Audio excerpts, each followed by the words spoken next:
Hi, this is the geezer, Kerry Feldman, and you clicked on the job security.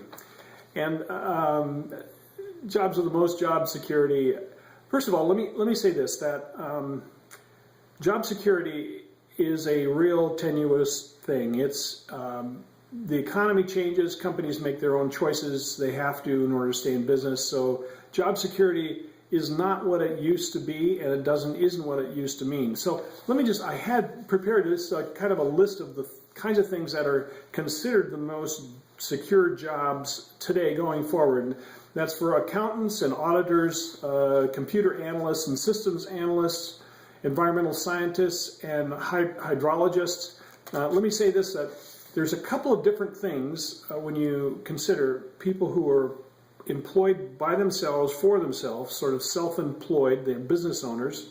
Accountants and auditors can fall into that category. Certain kinds of support technology can be in that thing. One of these things is lawyers, right? Everybody says, well, there's an old joke that says, if there's one lawyer in town, he starves to death. There are two lawyers in town, they both retire rich people. So lawyers is self-employment, but that's a long-term, everybody needs a lawyer, right? So there's going to be one around. Pharmacists are important. As you consider the demographics of our country and the baby boomers growing old, there's a lot of drug dispensary, and pharmacists and there's so many new drugs on the market that pharmacists are going to be a much, much larger group of people constantly working on knowing the new drugs and dispensing them appropriately. So pharmacists are there, physical therapists, obviously, with all the aches and pains of old people like me, and then physical therapists, I mentioned that, physicians and surgeons, again, healthcare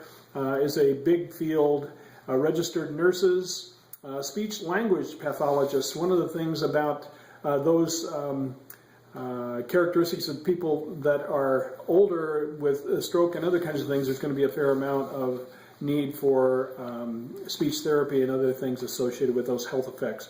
And then, of course, teachers. As we have a much broader society, things are growing in terms of the numbers and the people who are moving into our country.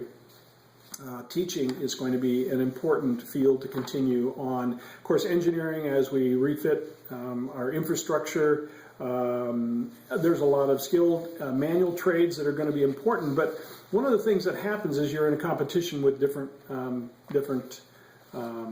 groups of people for some of these fields, and some of these fields require a fair amount of extended education in order to be successful.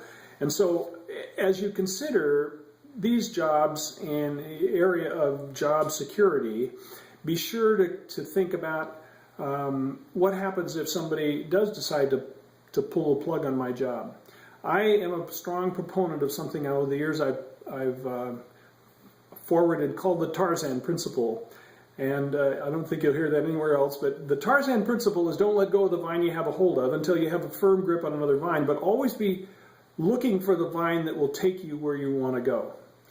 And so a lot of folks will quit a job hoping that they're going to find another job. That's jumping from vine to vine without having another vine. I mean, you just don't know. You could be in a financial free fall. You do not want to do that.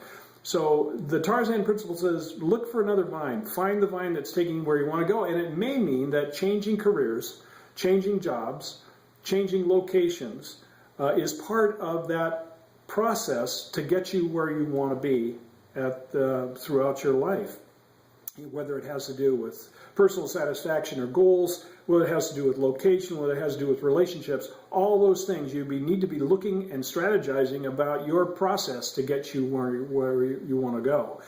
So the Tarzan principle is really important, at least to me, and hopefully you'll find it useful to you.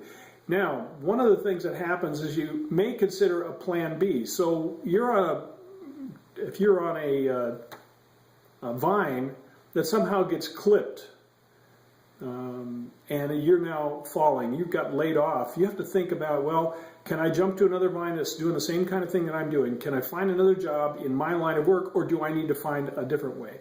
I've had friends in the aerospace industry that had to start new companies because their job was, they were laid off in aerospace, and so they went and they started a whole other job, used some of their skills, and they started a business on the side. So that can happen. Some people will jump to another, they'll do consulting or some other sort of thing. So you need to be evaluating your plan B. What's going to happen if your current job or the things that you're doing are no longer available to you?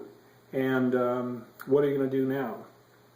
So have a plan B. I would suggest that you give some real thought to that, because a lot of people don't. And then when the vine gets cut, something, and they're just now in a financial free fall, they go, oh, now what am I going to do? And that's when they begin to plan way too late. Make sure you're doing that now. Plan your alternate. What would I do if I lost my job? You should be doing that now. So anyhow, thanks for your time. I certainly wish you well as you are searching for a secure job, and I hope it falls to you. But don't count on being secure.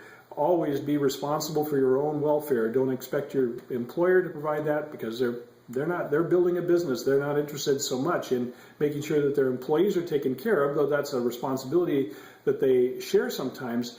They're interested in building their business, and you may best be not part of their future. So make sure that you're taking care of your future by taking responsibility for it.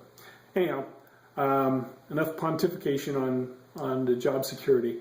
I wish you well. This is the Geezer out. Thank you. Bye-bye.